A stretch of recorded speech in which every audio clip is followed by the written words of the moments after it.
நற்செய்தி வாசகம். நல்ல ஆயர் ஆடுகளுக்காக தம் உயிரை கொடுப்பார். யோவான் எழுதிய தூய நற்செய்தியிலிருந்து வாசகம். அதிகாரம் 10 இறை வார்த்தை 11 முதல் 18 வரை.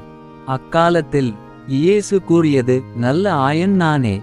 நல்ல ஆயர் ஆடுகளுக்காக தம் உயிரை கொடுப்பார். கூலிக்கு மேய்ப்பவர் ஓநாய் வருவதைக் கண்டு ஆடுகளை விட்டுவிட்டு ஓடிப்போவார். ஏனெனில் அவர் ஆயரும் அல்ல, ஆடுகள் அவருக்கு சொந்தமும் அல்ல. ஓநாய் ஆடுகளைப் பற்றி இழுத்து கொண்டு போய் மந்தையை சிதறடிக்கும். கூலிக்கு மேய்ப்பவருக்கு ஆடுகளைப் பற்றி கவலை இல்லை. நல்ல ஆயன் நானே. தந்தை என்னை அறிந்திருக்கிறார், நானும் தந்தையை அறிந்திருக்கிறேன். அதுபோல நானும் என் ஆடுகளை அறிந்திருக்கிறேன், என் ஆடுகளும் என்னை அறிந்திருக்கின்றன. அவைகளுக்காக எனது உயிரை கொடுக்கிறேன். இக்கொட்டிலைச் சேரா வேறு ஆடுகளும் எனக்கு உள்ளன. நான் அவற்றையும் நடத்திச் செல்ல வேண்டும். அவையும் எனது குரலுக்கு செவிசாய்க்கும். அப்போது ஒரே மந்தையும் ஒரே ஆயரும் என்னும் நிலை ஏற்படும். தந்தை என் மீது அன்பு செலுத்துகிறார். ஏனெனில் நான் என் உயிரை கொடுக்கிறேன், அதை மீண்டும் பெற்றுக்கொள்ளவே கொடுக்கிறேன்.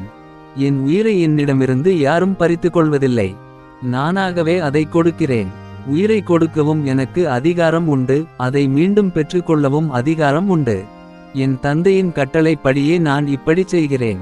இது ஆண்டவரின் அருள்வாக்கு.